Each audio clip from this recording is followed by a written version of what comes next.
स्वामीनारायण जय कष्टभंजन देव। ये सालंगपुर धाम विश्व प्रसिद्ध भी है। श्रद्धा का दूसरा नाम श्री सालंगपुर धाम। और ये सालंगपुर धाम का जो इतिहास है, 175 साल पूर्व यहाँ स्वामीनारायण भगवान के महान संत सदगुरु वर्य गुरुदेव गोपालानंद स्वामी आए थे। इस भूमि का इतिहास तो ऐसे पुरानों साल पुराना है, लेकिन 200 साल पहले स्वामीनारायण भगवान इस धरती पर आते थे। यहाँ के जो गांव के राजा थे उनका नाम जीवा खाचर था। उनको 2 लड़के थे, अमरा खाचर और वाघा खाचर। और समय के अनुसार, काल के अनुसार सब इस लोक छोड़कर चले जाते हैं। जैसे जीवा खाचर भी चले गए और अमरा खाचर भी चले गए। उनका बड़ा लड़का वाघा खाचर था। तो इस गांव के लोग, कुछ लोग यहाँ से धोलेरा सर जो भी बन रहा है वहाँ व्यापार के लिए गए। तो वहां से जो गोपालानंद स्वामी है, वो सब संत वहाँ मेरा स्वामीनारायण भगवान का बहुत बड़ा टेम्पल है, वहाँ सब ठहरे हुए थे। तो स्वामी जी ने बोला कि आप सब गाड़ी लेकर आए हैं, तो कल हमारे संत लोगों को जो आने वाले हैं उनको ले जाए। तो सब स्वामीनारायण भगवान के आश्रित थे। उसने बोला तो बहुत अच्छा, मेरा बहुत बड़ा सद्भाग्य, हम ले जाएंगे। लेकिन किसी ने ऐसा बोला कि यहाँ तो प्लेग का रोग आया है, इसलिए वो सब रात में ही गाड़ी जोत कर चले आए। फिर एक साधु बोल गया कि सब सालंगपुर वाले सब भूख मरे वाले हैं, सब भूखड़ी के हैं। तो इस गांव में अकाल हो गई, बारिश आना बंद हो गई और सब दुखी हो गए। 2-2.5 साल तक सब इतने दुखी हुए, इतने लोग मर गए और ऊपर से बारिश आता नहीं था और संत लोग भी आना बंद हो गए। कोई साधु सालंगपुर गांव में नहीं आता। फिर गुरुदेव गोपालानंद स्वामी जो समर्थ संत थे, योगी वर्य थे, जो संकल्प करते थे वो सिद्ध हो जाते थे। वो यहाँ नजदीक बड़ा शहर है भूटान, वहाँ आए थे। तो यहाँ के सब बड़े बड़े लोग स्वामी के पास गए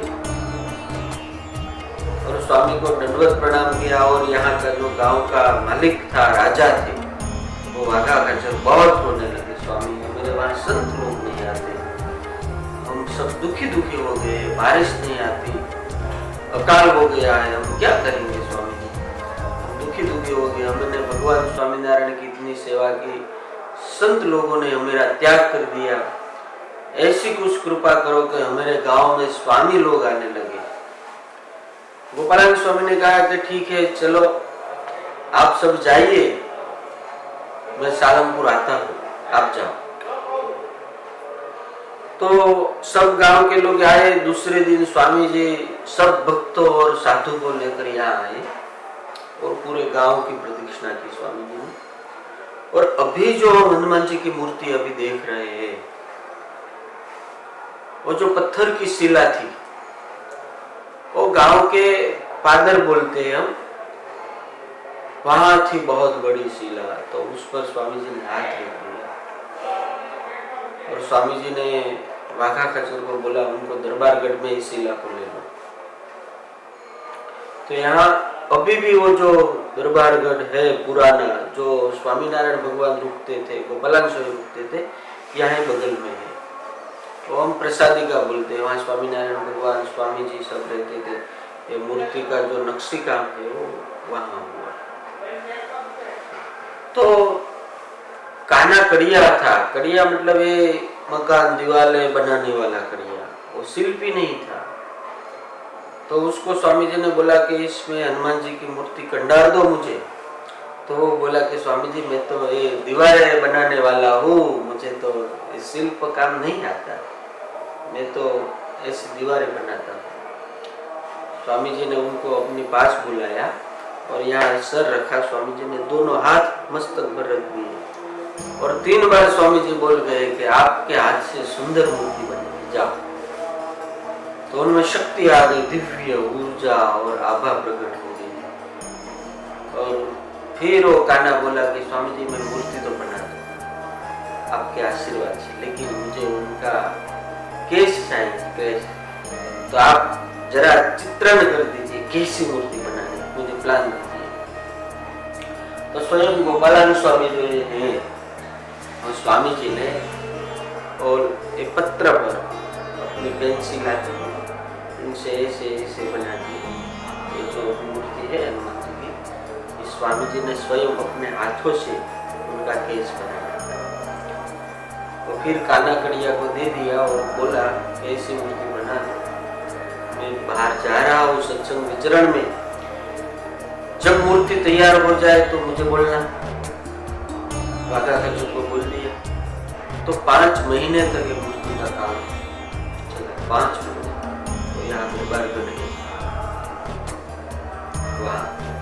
और बाद में स्वामी तो सत्संग विचरण करते थे, वहाँ लेटर भेजा कि जाओ स्वामी जी को समाचार दो कि मूर्ति हो गई। तो स्वामी जी 200 साधु लेकर आए और बहुत ब्राह्मण लोगों को लेकर आए, वेद को जानने वाले, जो प्रतिष्ठा करने वाले थे। तो अभी जहाँ हनुमान जी की स्थापना की है वहाँ एक कुआं है पानी का। तो पूरा गांव वहाँ से पानी पीता था, सब ढोर जो पशु थे वो भी वहाँ पानी पीते थे। तो सब वहाँ से पानी गांव में ले जाते थे। तो वहाँ थोड़ा टेकरा था, वहाँ हनुमान जी की स्थापना स्वामी जी ने की। और वहाँ एक लकड़ी है, ऐसे रखकर स्वामी जी ने मूर्ति पर त्राट किया। तो मूर्ति बोलने लगी, ध्रुजने लगी और स्वयं हनुमान जी प्रकट हो गए। हम जैसे बैठे हैं ऐसे हनुमान जी प्रकट हो गए। स्वामी जी को बोला क्या करना है। स्वामी जी ने हाथ जोड़कर प्रार्थना की, हनुमान जी महावीर आप तो बहुत दयालु है, सबके दुख दूर करने वाले हैं, आपको संकट मोचन कहते हैं, वीर भंजन कहते हैं, आपका कष्ट भंजन नाम हम रखते हैं। आप इस मूर्ति में सदा विराजमान हो जाइए और यहाँ जो भी आएगा उनका संकट दूर करना है, इसलिए मैं आज से आपका नाम कष्ट भंजन रखता हूँ। तो दादा का नाम कष्ट भंजन रख दिया और दादा ने बोल दिया कि मैं जब तक सूर्य चंद्र रहेगा तब तक यहाँ विराजमान रहूंगा और सबके दुख दूर करूंगा। और आज हजारों लोग नहीं, लाखों लोग नहीं, करोड़ों लोग यहाँ आते हैं, उनकी श्रद्धा, आस्था और विश्वास जुड़ा हुआ। और आप भी कुछ संकल्प करके जाइए, माथा टेक कर जाइए। यहाँ जो शनि की पनौती सबको लगती है, तो यहाँ आने वाले जो इस हनुमान जी पर श्रद्धा रखने वाले को शनि की पीड़ा भी नष्ट हो जाती है। उनके पैरों के नीचे शनि जी दबे हुए हैं। वो स्त्री के रूप में है लेकिन वो स्वयं शनि देव है। इसलिए यहाँ जो आता है मन्नत रखता है और श्रद्धा से कोई तेल चढ़ाता है और श्रीफल लगाता है और कुछ बड़ा काम होगा किसी का, और जो यज्ञ कराता है, आज यज्ञ शुरू है, कोई मन्नत रखता है कि हम यज्ञ कराएंगे, तो उनका बड़ा बड़ा काम